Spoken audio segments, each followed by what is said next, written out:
Ready to go? Very, very happy about the win. I want to congratulate Appalachian State, starting with the atmosphere that they have here. It's so different when I was here, and they've turned this into a place that's very difficult to play. It's fun to play. Their students are unbelievable. They were here when we showed up before the game. They're very active. They didn't quit, and when they got down by a bunch, they didn't give up. They kept playing, or the fans kept cheering, and that's really, really good and helps their team. Coach has got a great team. They were picked to win the game. They were 42-7 at home, I think, which is the sixth best. Sixth best record in college football at home, which is really, really good for them. But there's two great offenses today, two tremendous quarterbacks. I told their quarterback, I haven't seen ours yet, I told their quarterback it was a tremendous performance. He just kept coming back and back and back. And as many things as we've got to fix on defense, they had two-point play stops to win a game. So you got to give them credit for that, and they didn't quit. And this team has never lost a game on the road. That's humorous.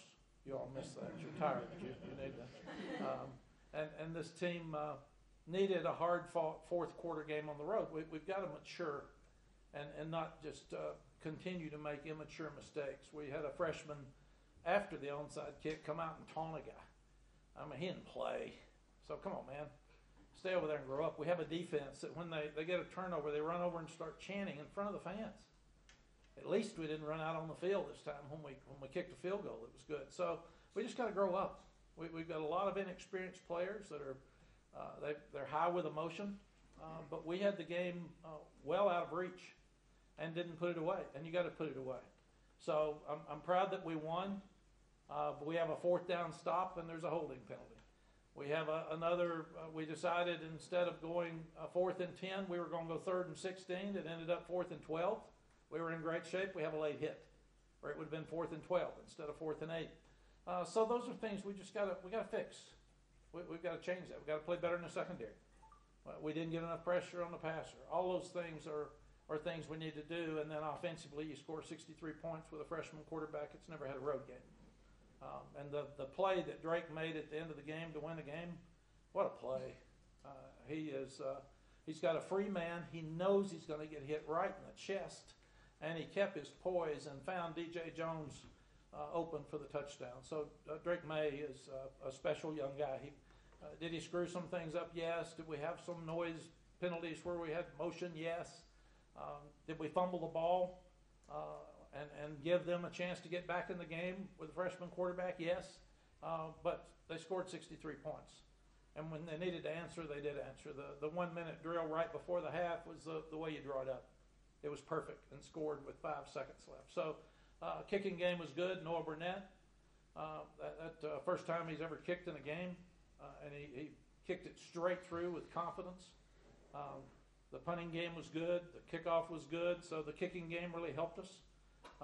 But it was just a great game that played by two tremendous offenses and both defenses that have a lot to fix. Right. Questions? Max, can you imagine, or you've experienced a lot of games, anything come to mind quite like that thing? I am really happy to win.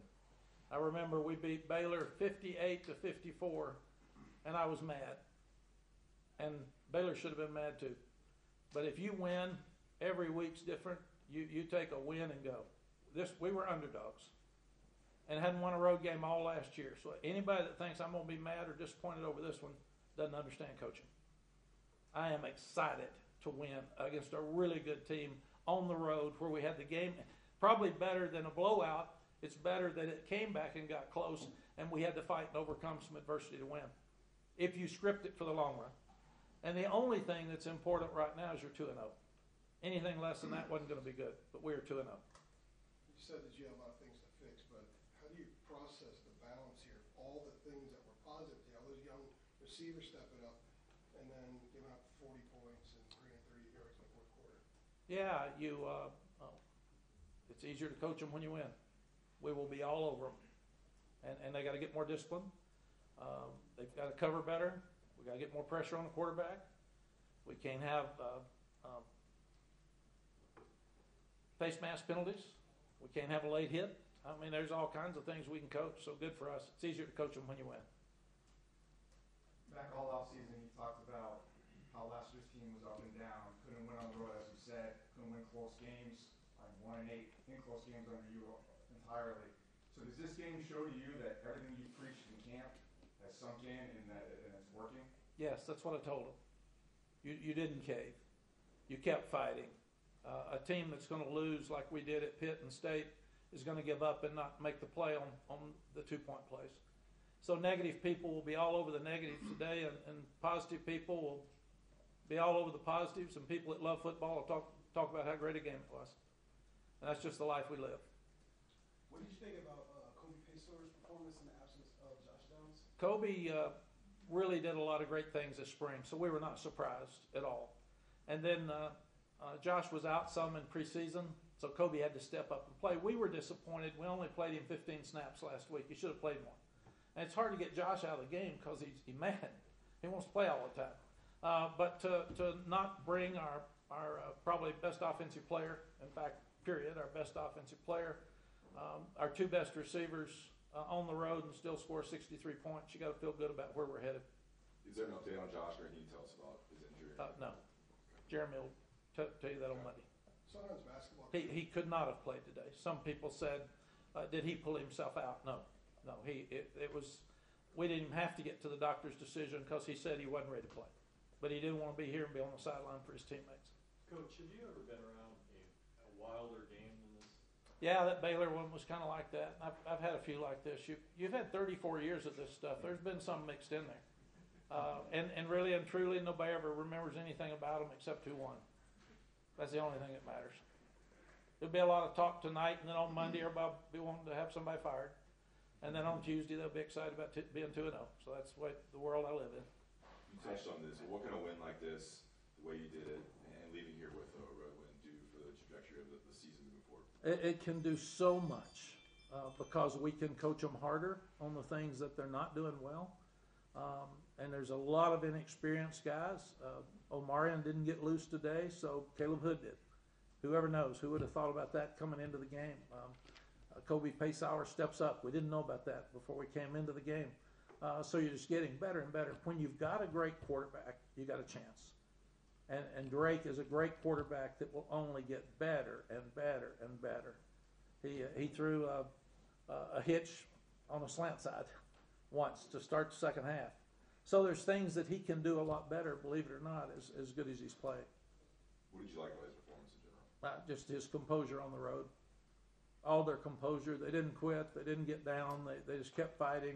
They're immature. We've got some things that were exposed in the first game we got to fix. So we just got to keep working to fix them. We don't have free agency. It's only 2 games, but are you already at a point with Drake where every time he throws the ball, you think it's going to go exactly the way it's supposed to go? Yes, Drake's very, very much like Colt McCoy. I thought that was Sam too, but he threw a post with just a quick short arm once with people all over him. I mean, he has tremendous talent, and he's a football player, and he loves it, and he's tough, and he never rattles at any time during the game. So he will be hard on himself when you all talk to him.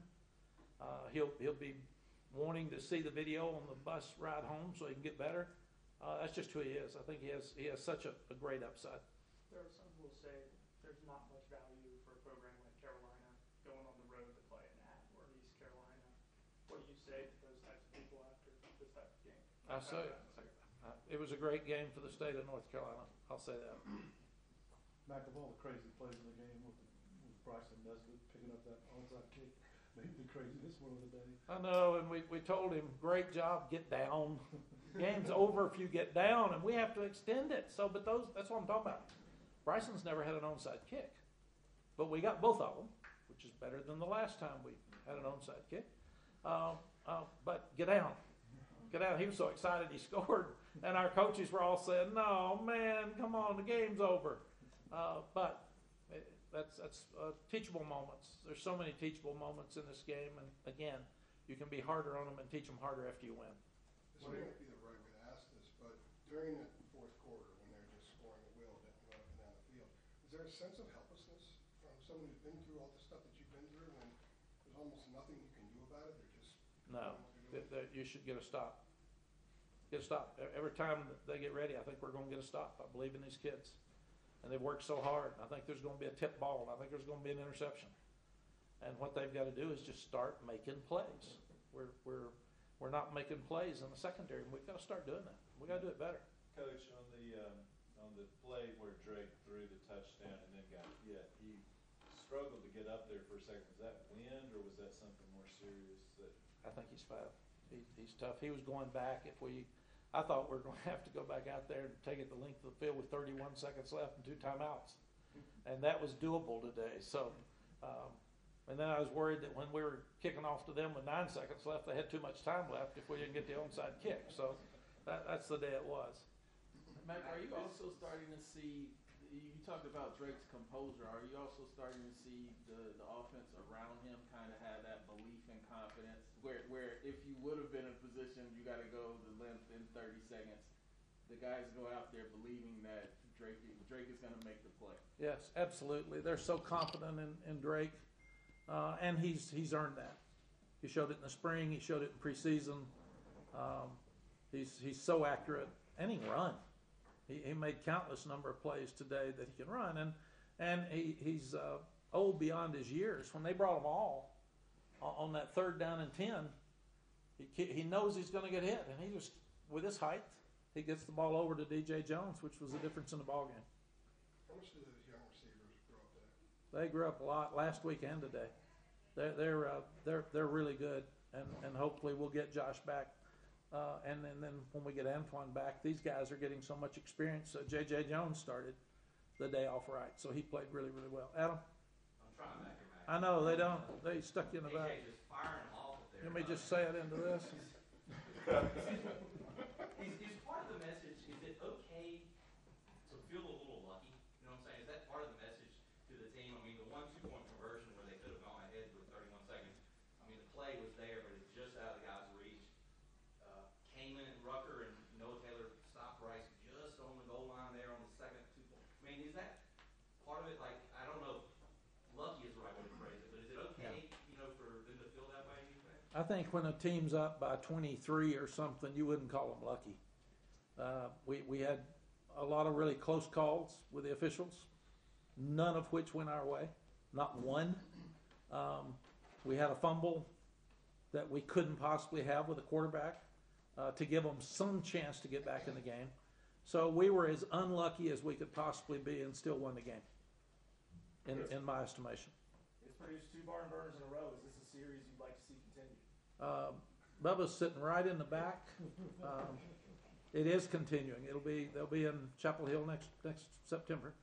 Beyond that, That's up to Bubba. He and Rick scheduled. Got them right here, so you can talk to them and have an exclusive breaking news story from the news conference at Appalachian State Kid Brewer Stadium. Coach, Yes. what went into the decision to decline the holding penalty in the 4th quarter to get to 4th and 8 and decline it as Yeah. 18? I thought during the game that'll be one you all will ask if they make it. So if they don't make it, you'll forget it and move on. So thank you, Ross. You made me right again today. Doing my job. And Taylor's going to ask some stupid question right after this. So I got him ready. I can tell by looking at him he's excited.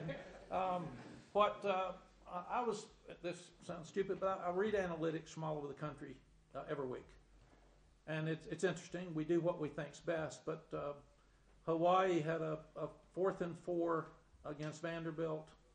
That if they had taken it, it would have been a 4th and 14, a 3rd and 14. They let it stay at 4th and 4, and they went for it and made it, and scored right before the half.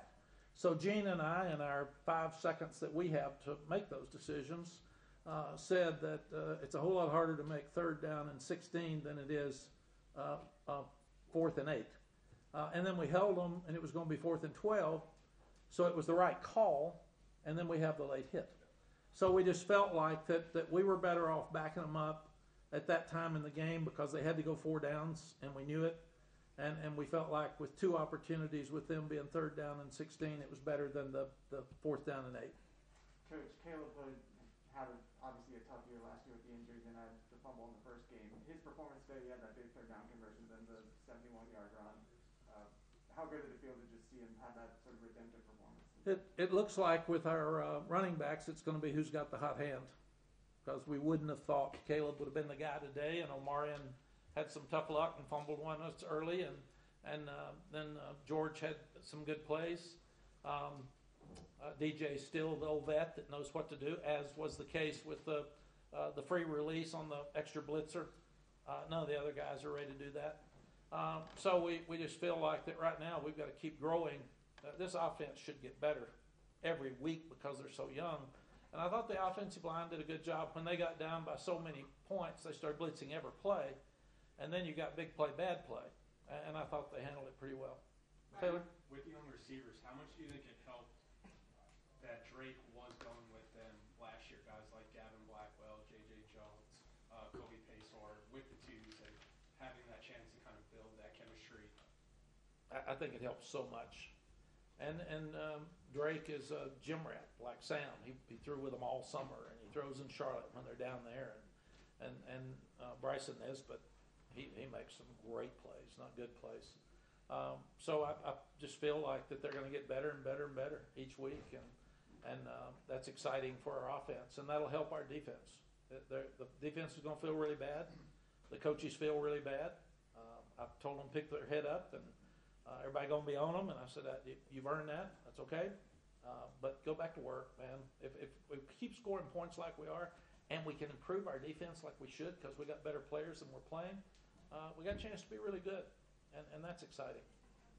Mack, coming out of the opener, one of the things you had talked about with Drake and Phil had talked about was the footwork and maybe having a little hefty feet. But it seemed like just from up there today, he had the subtle slides backward to be able to buy enough time and create enough room. I mean, it looked like that. Just maybe some of the subtle moves back there were impressive. I don't know if that's what you thought or. Yeah, I think so, without question. He's got a great feel in the pocket, is what I would say. And his release is so quick. He can have his body in any position and make a throw. And most people can't do that. They have to gather themselves, and he can be on the run and throw it. And he's not going to take many sacks normally because he's going to get the ball out of his hands, and he can run. So they've got to be really careful. When they lose contain, he can make 15 yards up very quickly. So that's why I think he's got everything. He's got everything except experience. He needs to get stronger, and he needs to have more experience, and he needs to quit flipping when he doesn't need to. Yeah, that was uncalled for. So we'll work on that tomorrow as well. No, we've got time for one more. Mack, how do you go about instilling confidence in the defense after 61 points? I guess you'll ask Coach Clark the same thing. I mean, that's what you do is you coach them hard. Really and truly, when you win the game and don't play well on defense, it's the best thing that can happen to a defense because they're going to be so embarrassed. They're going to feel accountable, and they're going to get with their coaches tomorrow and start working on fixing things. Like I said, if we'd played bad on defense because they scored so many points, scored 21 early, and then we shut them down for a while, and then the game was over, and then it wasn't. And part of that was the offense's fault too, with a 3-and-out and a turnover. But the defense has got to step up and stop it. So we're not doing, even when we got the interception, we get 3 points. We got to have 7 points. That puts them out of the game. So there's a lot of things that go together with both sides, and we score fast. So they're out there a lot. And I noticed we had the ball 23 minutes to their 12 at halftime. So we were wearing them out. And then we go out and get a 3-and-out to start the second half, which is you just can't do. But the defense will feel a sense of urgency. They'll feel like they let everybody down. Coaches won't sleep tonight. They're already watching the video. And I think you got to give App State some credit too. They at first didn't think they could run the ball against us, so we saw different things than we've ever seen with them. We saw screen and go. We saw reverses. We saw everything. They emptied their complete playbook in that first quarter, and then we settled it down. We played really well for a while, and then we came back, and the same thing happened. Then they started running the ball better on us. And what we've got to do is give up the explosive plays. I don't know what they were, but we had a whole bunch of them. They had a whole bunch of them. I'm sure Coach Clark's thinking the same thing. It's what we did last year. We had too many penalties on defense and too many explosive plays. And that's what you got to quit doing. And it's easier to quit doing it after you win.